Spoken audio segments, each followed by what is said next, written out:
warahmatullahi wabarakatuh. Perkenalkan, nama saya Umi Septiani dari Fakultas Ekonomi dan Bisnis Universitas Muhammadiyah Makassar.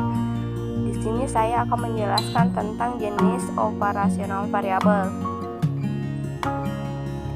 Yang pertama yaitu jenis operasional variabel yaitu ROI, rasio antar net income after tax terhadap total aset. Yang kedua itu sales growth, rasio antar net sales sekarang dikurangi dengan net sales sebelumnya terhadap net sales sebelumnya.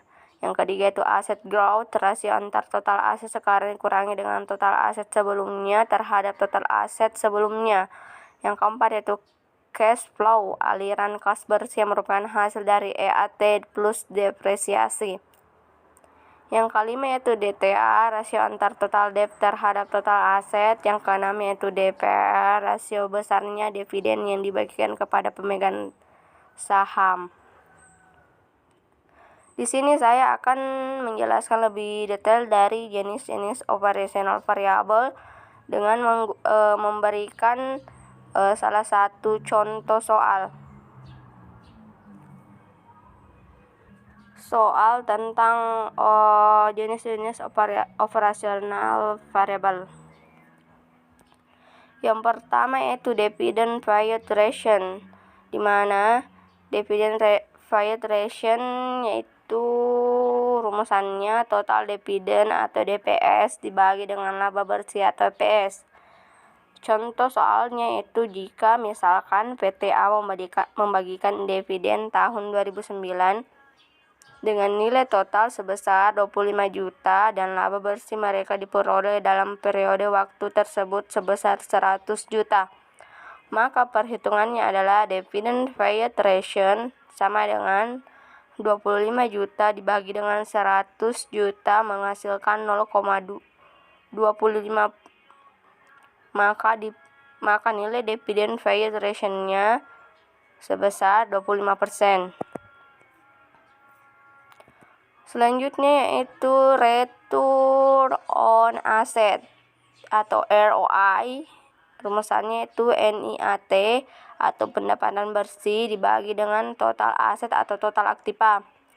Contoh soal yaitu sebuah bisnis kuliner membukukan laba bersih 10 juta dalam saat ini dan memiliki aset senilai 50 juta sesuai neraca yang tercatat pada tanggal 30 bulan 12 tahun 2017.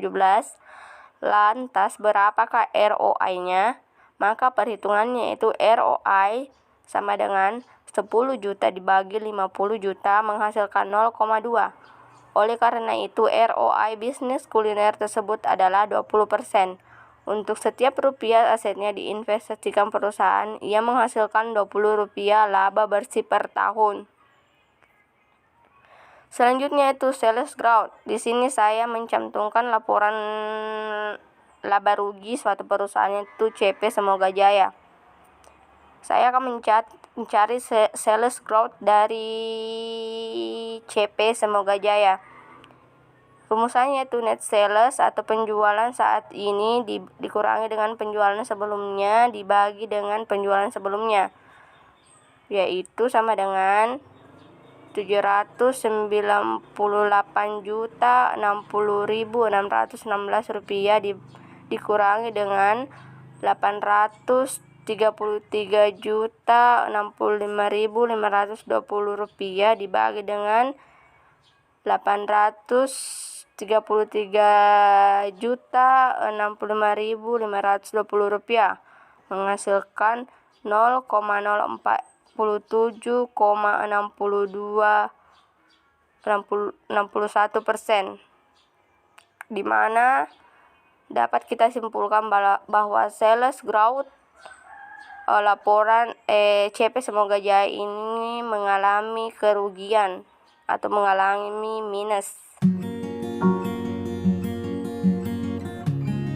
Itulah yang sempat saya sampaikan, kurang lebihnya mohon dimaafkan. Wassalamualaikum warahmatullahi wabarakatuh.